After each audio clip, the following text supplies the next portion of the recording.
Welcome to the Deep Dive. Today we're really getting into a big one. Jane Austen's Pride and Prejudice. It's just one of those novels, isn't it? So beloved, Yeah. known for its sharp dialogue, amazing characters, and, well, that timeless romance. Absolutely. And our mission today, using various analyses and texts, is to figure out why. Why does this book from, 1813 still grab readers so strongly, more than 200 years later? Exactly. We want to pull out those key insights. Yeah. So let's set the scene. We're in rural England, Regency era. It's a time with very strict social rules. Right, and limited options for women. Definitely. And we're following the Bennet family, particularly Elizabeth Bennet. She's got a really quick mind, her mother's main focus. Getting her 5 daughters married. Yes, married well. Because, that was pretty much the only way for women back then to have any kind of secure future or social standing. It really underscores the context. Okay, so things really kick off when Mr. Bingley arrives.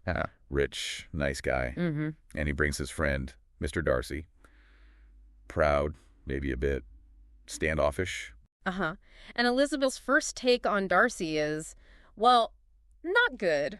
Our sources definitely paint him initially as arrogant, rude even. Yeah, she's not impressed. And Darcy, Yeah. he's kind of put off by her, lower social status and her outspokenness. So right away, you've got this clash. It perfectly sets up a story that's all about misunderstandings and personal growth. It really does. And what our analysis really highlights is how Austen uses this friction.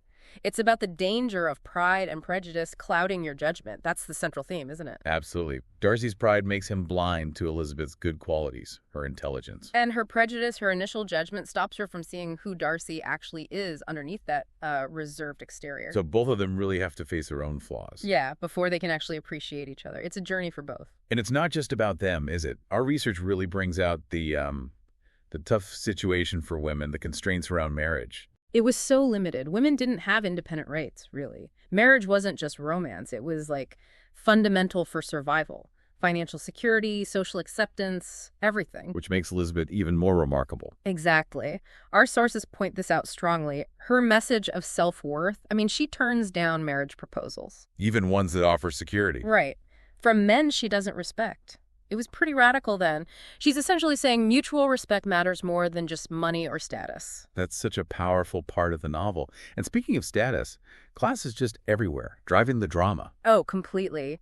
Darcy's circle, very aristocratic. They look down on the Bennets, on Elizabeth's family's social position. Well, what's interesting, and our sources note this, is how Darcy comes to respect her.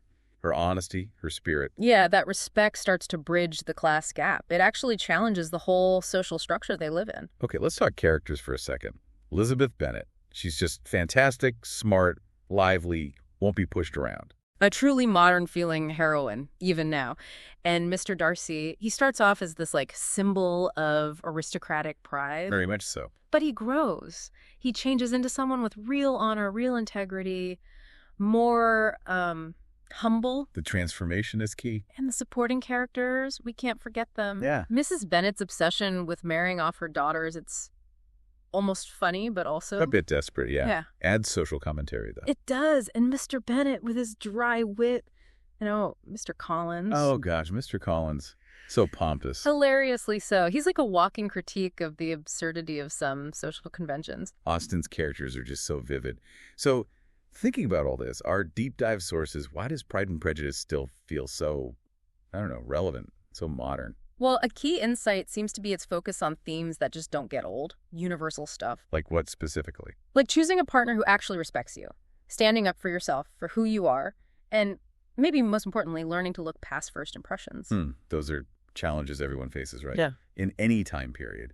Exactly. Austen just captured those dilemmas so perfectly that they still resonate today. That's her genius, I think. So to wrap up our deep dive then, Pride and Prejudice is really about that journey, isn't it? Overcoming judgment, finding self-worth. And seeing characters truly evolve as they understand themselves and each other better. Yeah. And that leaves us with something for you, the listener, to think about.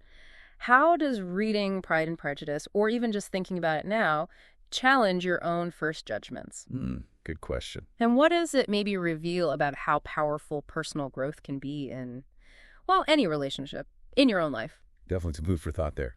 We hope you'll reflect on those ideas. Thanks for joining us on the Deep Dive.